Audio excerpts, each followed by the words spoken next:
السلام عليكم ورحمة الله تعالى وبركاته. مرحبا بالمتتبعين والمتتبعات قناة مطبخ إدميري. كنتمنى تكونوا في أحسن حال وما ناقصكم حتى شي خير. اليوم إن شاء الله غادي نشارك معاكم حريشات في الفران بالفيرميسيل شوكولا اللي كيجيو رائعين ولذاذين بزاف. يمكن لكم تحضروهم للكوتي ولا تعطيوهم لوليداتكم يديوهم معاهم المدرسه بلا ما نطول عليكم. خليكم مع المقادير وطريقه التحضير بعد المقدمه.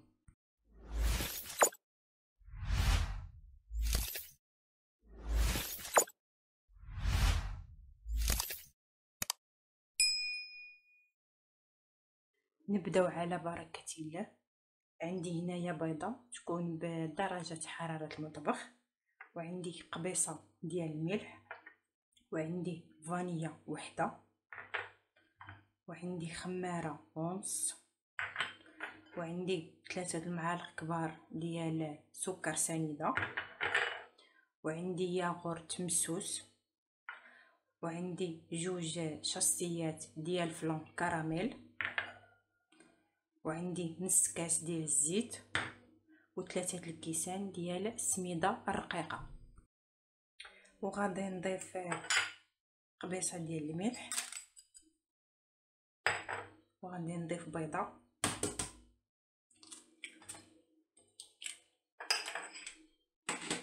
وغادي نضيف فانيلا وحده،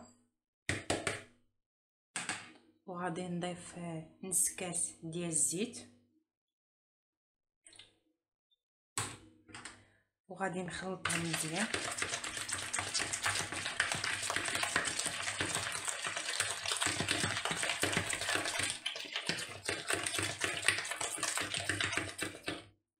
وغادي نضيف 2 شاصيات ديال فلان كراميل،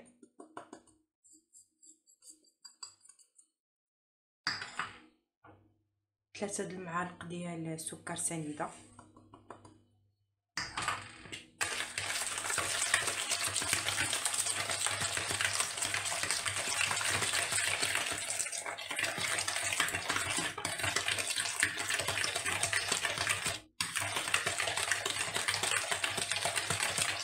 وغادي نضيف ياغورت مسوس،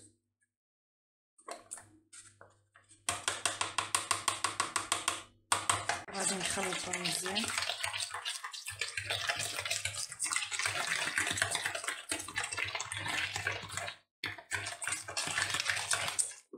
وغادي نضيف كاس ديال السميده الرقيقه، الكاس الاول،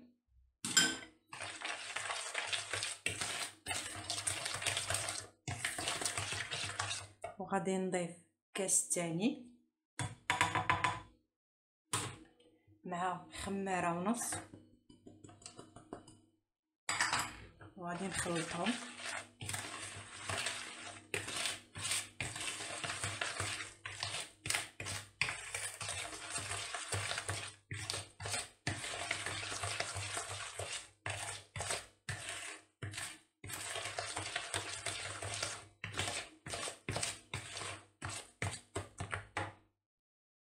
وغادي نزيد نص كاس وغادي نشوف.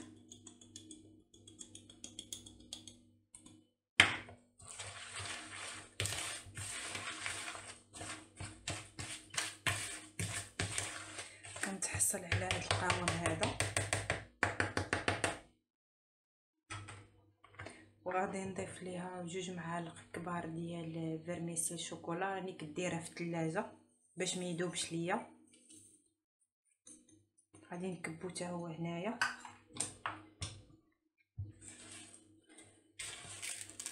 غادي نجمع كلشي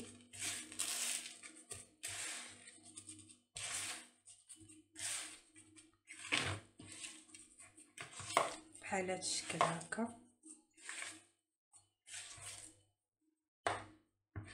هاد الحريشات بالفران بهذه الطريقه هذه كيجيو رائعين ولذاذين بزاف. كنتمنى الفيديو ينال الاعجاب ديالكم.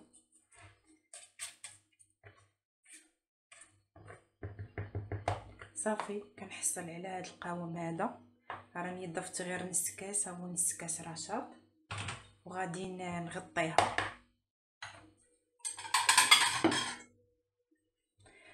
غادي نغطيها واحد 10 ديال الدقائق ونرجع لكم. وهنايا من بعد ما دازت 10 ديال الدقائق انا درت طبسيل فيه السميده والكوك. نتوما يمكن لكم ديروا غير السميده بوحدها. وانا خديت الطبسيل ديال الفران اللي درت ليه ورق زبده. غادي نكورهم على شكل كويرات بحال هاد الشكل هكا. نتوما ديروهم كبارين ولا صغارين تيبقى لكم الاختيار. وغادي نفندهم في هاد السميده والكوك بحال هاد الشكل هكا. غادي نحطهم في الطبسيل هنايا.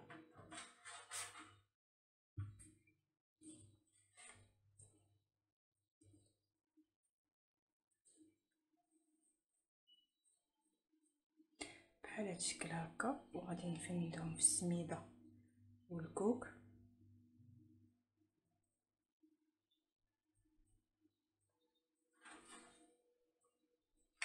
غادي نستمر بنفس الطريقه ونرجع لكم. هنايا من بعد ما كملتهم غادي ندخلهم الفران اللي سخنت من قبل ونتلاقاو معكم في الشكل النهائي ديالو. متتبعي قناه مطبخ ادميري، هذا هو الشكل النهائي ديال الحريشات في الفران. كيجيو رائعين ولذاذين بزاف. هانتوما كما كتلاحظوا كيجيو رائعين ولذاذين بزاف. من بعد ما دخلتهم الفران غير هو هبطتهم لتحت من بعد ما تشقوا، وعاد طلعتهم للفوق يكملوا الطياب ديالو. هذا هو الشكل النهائي. كنتمنى الفيديو ينال الاعجاب ديالكم، وما تنساوناش بالاشتراك والضغط على الجرس باش يبقى يوصل لكم كل جديد. شكرا لكم بزاف، ومع وصفة جديدة وفيديو جديد ان شاء الله.